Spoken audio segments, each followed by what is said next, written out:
সুপ্রিয় শিক্ষার্থীবৃন্দ, আসসালামু আলাইকুম। আজকে আমরা কথা বলবো ইউনিট 2 নিয়ে। ইউনিট 2 তে দেখা যাচ্ছে টপিক দেখি আমরা এখানে প্রোনাউন্স অ্যান্ড পজিটিভস। এখানে আরও আছে subject and object pronouns, positive adjectives, positive pronounce, reflexive pronouns. তাহলে প্রথম বলা হয়েছে রিড দ্য ফলোয়িং সেন্টেন্সেস। এই যে সেন্টেন্সগুলি পড়ো। যদি দেখি who is she, I don't know her, sorry I know her, she lives near my place, she is মেঘনা। এখানে যেগুলি বোল্ড করা আছে যদি দেখি আমরা she, her, I, her, she সবগুলো হয় সাবজেক্ট অথবা অবজেক্ট প্রোনাউন্স। এরপর this is my bag, where is yours, তোমারটা কোথায়। এখানে বোল্ড করা যে ওয়ার্ডগুলি আছে মাই, ইয়োর্স, মাইন, উত্তমস, আওয়ার, এগুলো সবগুলো পজিটিভ প্রোনাউন্স। এরপর যদি আমরা দেখি grammar point, look at the following grid. নিচের গ্রিডগুলো গ্রিডকে বলা হয়েছে। এখানে দেখি আমরা subject pronoun, object pronoun, positive pronoun, positive adjective, positive pronoun. এখানে I subject pronoun, me object pronoun, my positive adjective, mine positive pronoun. তেমন হবে ইউ, ইয়োর, ইয়োর্স। যদি আমরা বলি subject pronoun when you use a pronoun as the subject of a verb in a sentence, it is called subject pronoun. Subject pronoun কোনো ভার্বের subject হিসেবে ব্যবহৃত হবে, যেমন হি, আই।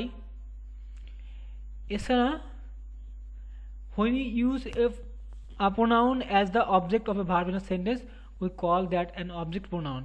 যখন কোনো ভার্বের অবজেক্ট হিসেবে আমরা কোনো প্রোনাউনকে ব্যবহার করব সেটা অবজেক্ট প্রোনাউন, যেমন হিম। এরপর যদি দেখি আমরা পজিটিভ অ্যাডজেক্টিভ। পজিটিভ অ্যাডজেক্টিভ প্রোনাউনের পরে একটা নাউন থাকবে, সেটাই পজিটিভ অ্যাডজেক্টিভ। যেমন মাই passport, this is my passport, এখানে মাই পজিটিভ অ্যাডজেক্টিভ। মাই ব্রাদার, এখানে মাই পজিটিভ অ্যাডজেক্টিভ।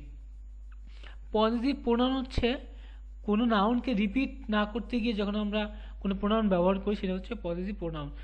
যেমন the navy blue T shirt is mine, এখানে মাই টি শার্টকে এখানে এরকম the navy blue T shirt is my T shirt.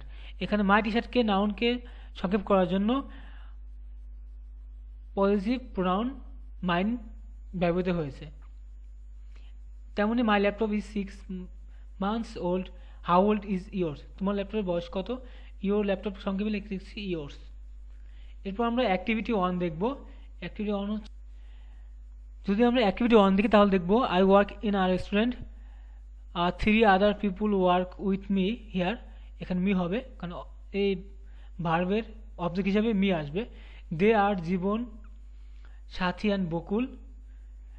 We, এখানে সাবজেক্ট হিসেবে we আসবে। We all are good friends, Jibon is a good singer, he always sings and works, I am a big fan of his singing, Sathi is a little senior to me, she is a bit serious in everything, if we make any mistake she is called us but she loves us a lot too. এখানে আজকে এখানে হবে আস, কিন্তু এখানে দিয়ে দিচ্ছে। I don't know her passion, Bokul is of my age, everyone loves Bokul because of his pleasing personality, Bokul's special quality is he is never angry with anyone, our manager doesn't like our friendship, she keeps an eye on us always, we enjoy her anxiety. এটা activity 1। কালকে আমরা বাকি অ্যাক্টিভিটিগুলো করব। ধন্যবাদ সবাইকে সাথে থাকার জন্য।